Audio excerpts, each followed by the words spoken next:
Minsan, ang pag-uwi sa ating pinagmulan ay hindi dahil sa isang masayang okasyon, kundi para magbigay ng huling pagpupugay. Dinala tayo ng daan patungong Gadang, Kapangan, Benguet. Sa pagitan ng mga ulap at matatayog na lampas, matatagpuan ang bayan na sagana sa yaman.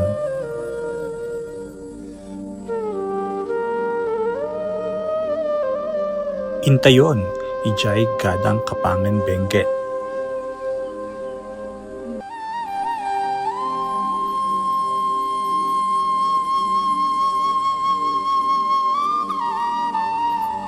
Narating nga namin ang Sitio Paco dito sa Gadang, Kapangan, Benguet. Bali pumunta kami dito para makiramay sa first cousin ng mama ko. Mula sa kalsada ay naglakad kami ng mga 5 minutes papunta doon sa bahay nila. Maganda ang daanan at hindi ganun kainit. Nandyan ang palayan,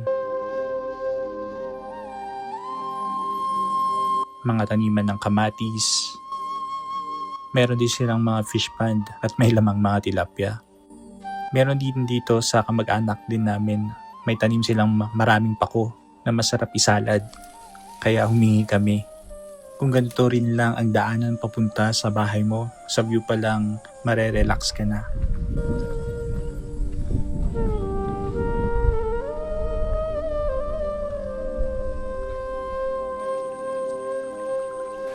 Meron din silang mga patubig na galing sa bundok at ito ay ang pandilig nila sa mga taniman nila at ginagawa rin nilang inumin. Ito ang unang hanging bridge. Maiksi lang siya pero hindi naman nakakatakot.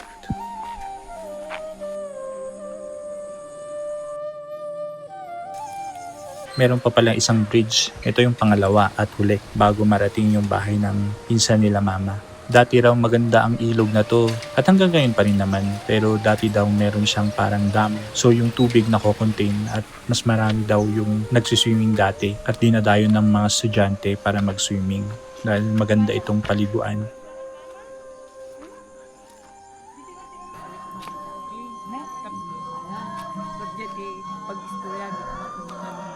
Naabutan nga namin ang mga kumakanta sa burol ng tito ko. Naglatag nga sila ng karne para papakin. Sula sipsiputan na. Ano siya may baga? Sula sipsiputan. Sa gabi naman, nag-serve sila ng dinner. Ito yung wat-wat, yung tawagin nila. Kinaumagahan ay eto nga ang bubungad sa'yo. Magandang tanawin, sariwang hangin, at magandang kapaligiran. Kaya dito, nagkape muna ako. At dito kasi malakas yung signal, kaya tumambay muna ako dito. Iniisip ko yung mga utang ko, nababalikan ko after nito. Pero joke lang. Pero ayun, talagang nakaka-relax. Maganda. Maganda ang tanawin.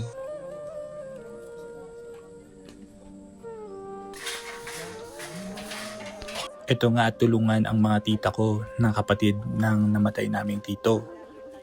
Tulungan sila sa pagbabalat ng mga patatas at saka mga gulay na gagamitin sa pagluluto.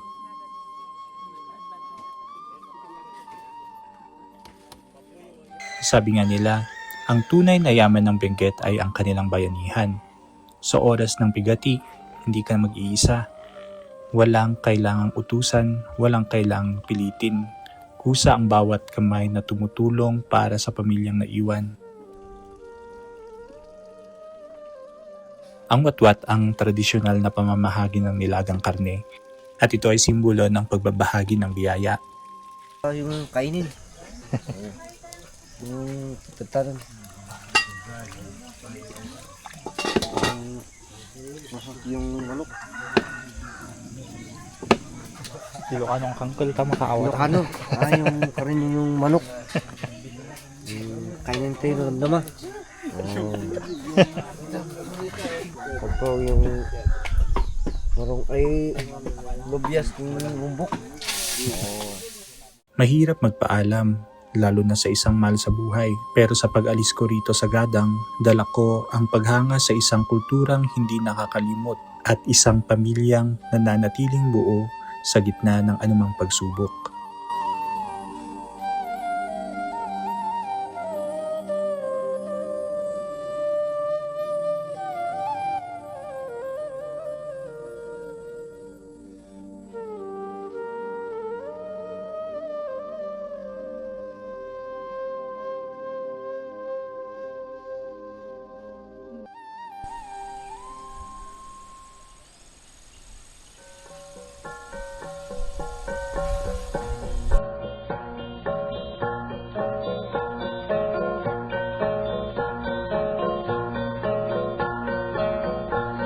Maaguray ka man, saan tayo mapaspasan?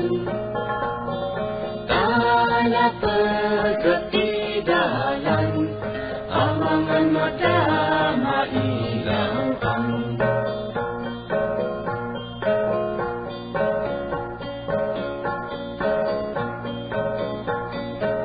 At tinulong maging nawa,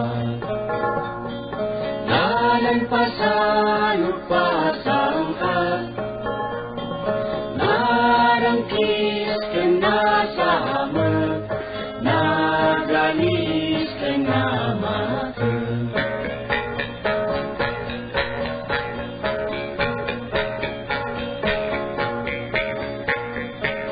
Kadwa masapul laging nuray, at nuawan imaway-way, nuwada marigatang, masapul alalayan.